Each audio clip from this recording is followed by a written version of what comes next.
గారు శ్రీ సోళ్ల బొజ్జిరెడ్డి గారిని మాట్లాడాల్సింది కోరుచున్నాం.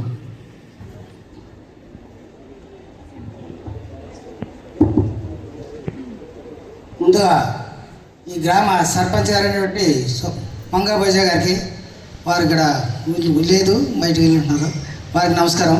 గ్రామ పెద్ద ఆయన కదా, ఆయన మనం గౌరవించాలి కదా, ఖచ్చితంగా మనకు వాళ్ళకి అవకాశం ఇవ్వాలి. అలాగే జిల్లా కలెక్టర్ గారికి, జేసీ మేడం గారికి, మన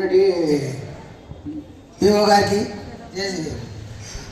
అసిస్టెంట్ ఏఎస్పీ గారికి, అలాగే మన ఎమ్మెల్యే గారికి, మన ఈ రేస్ మీద ఉన్న సీనియర్ నాయకులందరికీ, పార్టీ మాజీ శాసనసభ్యులు వాళ్ళందరికీ నమస్కారం. అలాగే వివిధ పార్టీ నుంచి వచ్చినటువంటి పెద్దలందరికీ నా నమస్కారం అండి. ఆదివాసీ సంఘాలు పెద్దలకు కూడా ప్రత్యేక నమస్కారాలు. ఇప్పుడు మన మంచి ఉద్దేశంతో మన ముఖ్యమంత్రి వర్యులు శ్రీ నారా చంద్రబాబు నాయుడు గారు మన ఆదివాసీలని ఏర్పాటు చేయడం చాలా ముఖ్యమైన విషయం.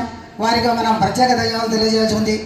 అలాగే మన ఏజెన్సీలో ఇప్పుడు జిల్లా ఏర్పడిందని సంతోషపడుతున్నాం, కానీ చాలా సమస్యలు ఉన్నాయి. ఆ సమస్యలన్నీ యువతతోనే ముందుకు నడపాలి. ప్రతి గ్రామం సార్ మాకు రోడ్డు కనెక్టివిటీ కావాలి.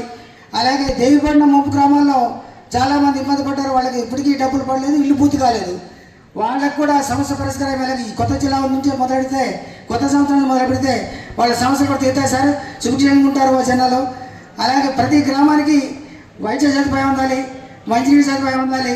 ఇవన్నీ మనం ప్రభుత్వ ఉద్యోగులు మా పెద్దలుగా మీరు, అలాగే ఇక్కడ పనిచేసే ప్రతి అధికారులు కూడా చర్య తీసుకొని ప్రతి గ్రామాల అభివృద్ధి అవ్వాలంటే, జిల్లా అభివృద్ధి కావాలంటే, జిల్లా ముందుకుండా నడవాలంటే ఖచ్చితంగా మనందరి సహకారం అవసరం. కాబట్టి గ్రామాలను యువత ముందుకు వచ్చి ఎక్కడెక్కడైతే మనకు అవసరాలు ఉన్నాయో నీడ్స్ తెలియజేయాల్సింది.